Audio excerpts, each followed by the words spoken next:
Hello friends, welcome back to my channel let's prepare. आप सभी का एक बार फिर से अपने चैनल पर स्वागत करती हूँ। आज का जो हमारा टॉपिक होगा वो होगा मुगल साम्राज्य की स्थापना कब, कैसे और किसने की।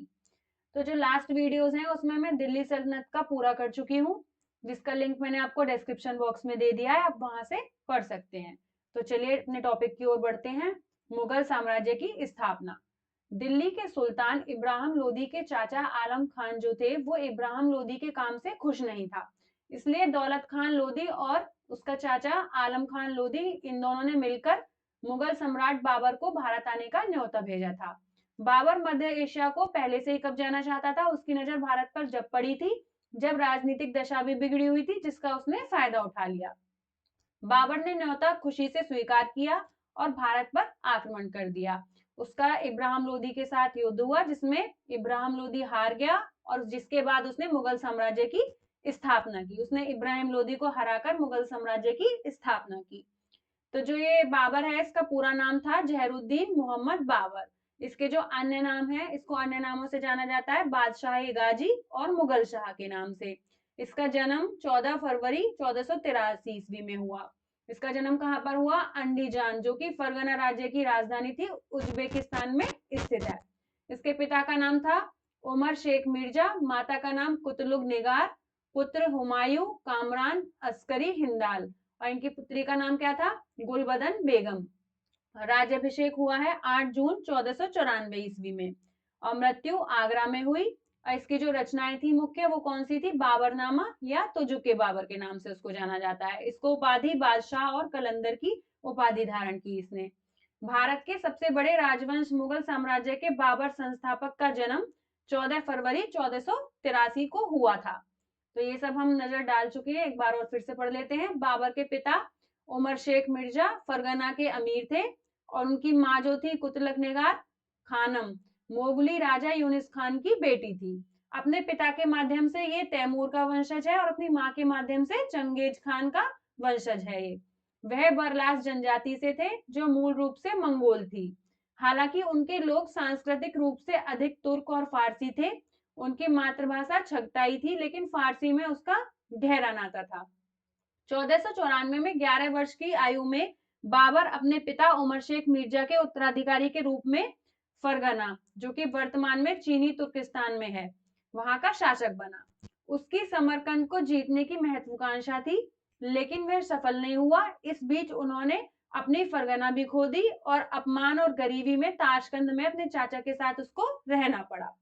1504 ईस्वी में बाबर, जिसके पास अपनी कोई जमीन नहीं थी, उसने हिंदू कुश को पार किया और काबुल पर कब्जा कर लिया। कब? 1504 ईस्वी में। उसने अपने इस नए साम्राज्य पर 1526 तक शासन किया। बाबर ने भारत पर पहला आक्रमण कब किया था? 1519 ईस्वी में। बहुत ही इंपॉर्टेंट क्वेश्चन है, याद रखिएगा। और जो ये युद्ध था, आक्रमण था, यूसुफ जाई जाति के विरुद्ध था। वह 1519 में पाकिस्तान में पंजाब पहुंचा। उसने उस दौरान दिल्ली और उत्तर भारत के कुछ हिस्सों पर इब्राहिम लोदी का शासन था। लाहौर पहुंचने पर बाबर की सेना को लोदी ने हरा दिया। 1525 तक बाबर पंजाब पर कब्जा करने में सफल हो गया था। दिल्ली के सुल्तान इब्राहिम लोदी के चाचा आलम खान इब्राहिम लोदी के काम से खुश नहीं थे, इसलिए दौलत खान के साथ मिलकर उसने बाबर को न्योता दिया था दिल्ली पर आक्रमण करने के लिए। 21 अप्रैल 1526 को बाबर ने पानीपत की पहली लड़ाई में इब्राहिम लोदी को हरा दिया और दिल्ली पर कब्जा कर लिया। तो जो पानीपत की पहली लड़ाई है वो बाबर और इब्राहिम लोदी के बीच 1526 ईस्वी में हुई है। इस प्रकार पानीपत की पहली लड़ाई ने भारत में मुगल साम्राज्य की नींव रख दी। बाबर ने भारत में कई युद्ध लड़े, जिसमें पानीपत का युद्ध, खानवा का युद्ध और चंदेरी का युद्ध और घाघरा के युद्ध जो है, ये 4 युद्ध बहुत प्रमुख हैं। इनके बारे में बहुत से क्वेश्चंस पूछे भी जाते हैं। तो सबसे पहले देखते हैं पानीपत का युद्ध जो है 1526 ईस्वी में हुआ। ये भारत में बाबर को जब दौलत खान लोदी और आलम खान लोदी ने निमंत्रण दे के बुलाया था आक्रमण के लिए, तब हुआ था। और यह 20 अप्रैल 1526 को पानीपत पहुंचा। वहां पर बाबर और लोदी की सेनाओं के बीच पानीपत की पहली लड़ाई हुई। पानीपत का प्रथम युद्ध बाबर ने अपने 12,000 सैनिकों के सहयोग से इब्राहिम लोदी की सेना को बहुत बुरी तरह से परास्त कर दिया। इस युद्ध में उसने अपनी प्रसिद्ध तुलगुमा युद्ध नीति का और तोपखाने का प्रयोग किया था। अब ये तुलगुमा नीति क्या है? तुलगुमा के अंतर्गत सेनाएं तीन ओर से आक्रमण करती हैं, अर्थात तीनों ओर से घेर लेती हैं, तो ये कहलाती है तुलगुमा नीति। इस युद्ध की खुशी में, मतलब इस युद्ध को जीतने की खुशी में बाबर ने काबुल वासियों को एक एक चांदी का सिक्का भी उपहार में दिया था। इस उदारता के कारण बाबर को कलंदर के नाम से जाना जाता था।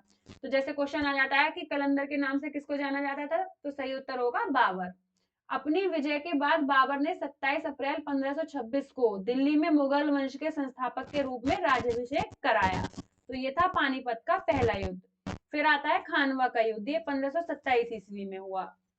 तो जो पहले खानवा के युद्ध के जो मुख्य कारण थे वो देख लेते हैं। खानवा के युद्ध का मुख्य कारण बाबर का भारत में रहने का निश्चय था।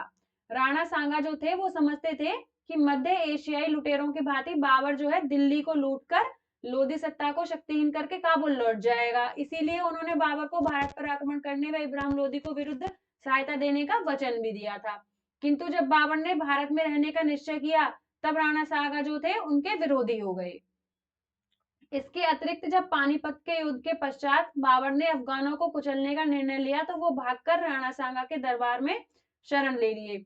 इसमें हसन खां मेवाती, महमूद लोधी, आलम खान लोधी प्रमुख थे। जो ये थे, ये राणा सांगा के दरबार में जाकर इन्होंने शरण ले ली। इन्होंने राणा सांगा को बाबर से युद्ध करने के लिए उत्तेजित किया। तो जो ये युद्ध है राणा सांगा और बाबर के बीच में हुआ था। खानवा के युद्ध से पूर्व राणा सांगा ने बयाना पर अधिकार करने के लिए प्रस्थान किया। उस समय बयाना का शासक निजाम खान था, जिसने बाबर के पास शरण ले ली थी और उसकी अधीनता स्वीकार करके उसे दुर्ग समर्पित कर दिया। बाबर ने मेहंदी ख्वाजा को बयाना में नियुक्त कर दिया, किंतु राणा सांगा ने इसे पराजित करके बयाना पर अधिकार कर लिया। सैनिकों का मनोबल ऊंचा करने के लिए उसने काफिरों के विरुद्ध जिहाद मतलब युद्ध की घोषणा कर दी तथा नाटकीय ढंग से सभी के सम्मुख कभी न शराब न पीने की शपथ ले ली, मतलब झूठा दिलासा दिया।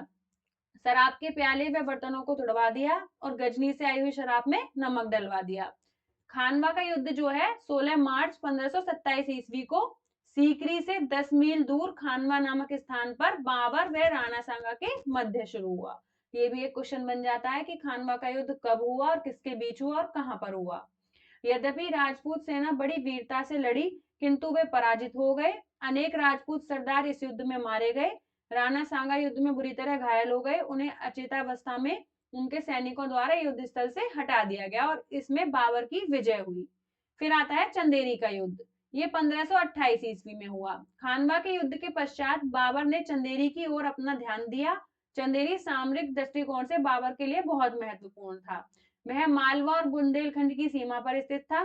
चंदेरी को जीतने के बाद न केवल राजपूत शक्ति दुर्बल होती बल्कि बाबर मालवा पर आसानी से नियंत्रण स्थापित कर सकता था, इसलिए उसने चंदेरी पर आक्रमण किया था। बाबर के आक्रमण के समय चंदेरी का शासक कौन था? मेदिनी राय। सर्वप्रथम बाबर ने शमशाबाद के बदले मेदिनी राय से चंदेरी मांगा था, किंतु मेदिनी राय ने प्रस्ताव ठुकरा दिया। अंत में बाबर ने 29 जनवरी 1528 को दुर्ग को घेर लिया, मतलब आक्रमण कर दिया। मुगलों को शक्तिशाली देखकर राजपूत स्त्रियों ने जौहर कर लिया तथा राजपूतों ने वीरतापूर्वक बाबर का सामना किया, किंतु ये पराजित हो गए उससे। मेदिनी राय जो है युद्ध में मारा गया। तो चंदेरी का दुर्ग मालवा के शासकों के वंशज अहमद शाह को सौंप दिया गया। फिर आता है घाघरा का युद्ध, ये 1529 ईस्वी में हुआ। घाघरा का युद्ध अफगानों और बाबर के मध्य हुआ था 1529 में। यह बाबर का अंतिम युद्ध था। पानीपत के प्रथम युद्ध में पराजित होने के बाद भी अफगान जो है वो पूरी तरह निर्बल नहीं हुए थे। खानवा के युद्ध में बाबर की विजय के बाद महमूद लोधी ने बिहार में जाकर शरण ले ली। कुछ समय बाद उसने एक विशाल सेना के साथ चुनार के निकट आ पहुंचा और चुनार के दुर्ग को घेर लिया, किंतु जब उसे बाबर के आगमन की सूचना मिली तो उसने घेरा उठाया और पीछे हट गया। बंगाल का शासक नुसरत शाह जो बाबर का समकालीन था, अफगानों की सहायता कर रहा था, अतः बाबर ने गंगा नदी पार करके आगे बढ़ने तथा अफगान व बंगाल की संयुक्त सेनाओं को पराजित करने का निश्चय कर लिया। उसने गंगा नदी को पार करके घाघरा नदी के तट पर 5 मई 1529 ईस्वी को अफगानों को पराजित किया, इसलिए इसको घाघरा के युद्ध के नाम से भी जाना जाता है, क्योंकि घाघरा नदी के तट पर हुआ था। तो जो मध्ययुगीन इतिहास है उसमें घाघरा के युद्ध को पहला ऐसा युद्ध माना जाता है जो जल और थल दोनों पर लड़ा गया था। ये भी मोस्ट इंपॉर्टेंट बात है, इसको याद रखिएगा कि ऐसा कौन सा पहला युद्ध था जो जल और थल दोनों पर लड़ा गया था, वो था घाघरा का युद्ध। बाबर की जो रचनाएं, इन पे नजर डाल लेते हैं एक बार। बाबर की जो रचनाएं हैं वो तुजुके बाबरी है। बाबर ने इसे तुर्की में रचना की थी। बाबर की इस रचना को अकबर ने अब्दुल रहीम खाने खाना के द्वारा तुर्की से फारसी भाषा में रूपांतरित भी कराया था। तो जो गुलबदन बेगम जो थी बाबर की पुत्री, उन्होंने हुमायूंनामा की रचना की, जिसमें आधे में हुमायूं तथा आधे में बाबर का वर्णन मिलता है। अब बाबर का उत्तराधिकार और जीवन का अंत। 1530 ईस्वी की शरद ऋतु में बाबर मुगल साम्राज्य अस्वस्थ हो गया। उनके बहनोई ने बाबर की मृत्यु के बाद बाबर के सबसे बड़े बेटे और नामित उत्तराधिकारी हुमायूं को दरकिनार करते हुए सिंहासन पर कब्जा करने की कोशिश की, जिसके लिए उन्होंने कुछ मुगल दरबारी कुलीनों के साथ साजिश भी रची। 26 दिसंबर 1530 को 47 वर्ष की आयु में बाबर की मृत्यु के बाद हुमायूं को आंतरिक और बाहरी शत्रुओं से घिरा एक अस्थिर साम्राज्य विरासत में मिला। इसका मतलब बाबर के बाद हुमायूं जो है वो सत्ता में आए, जिसके बारे में हम नेक्स्ट वीडियो में पढ़ेंगे। आप सभी को मेरे नोट्स पसंद आए हो तो प्लीज मेरे चैनल को लाइक और सब्सक्राइब करें। Thank you.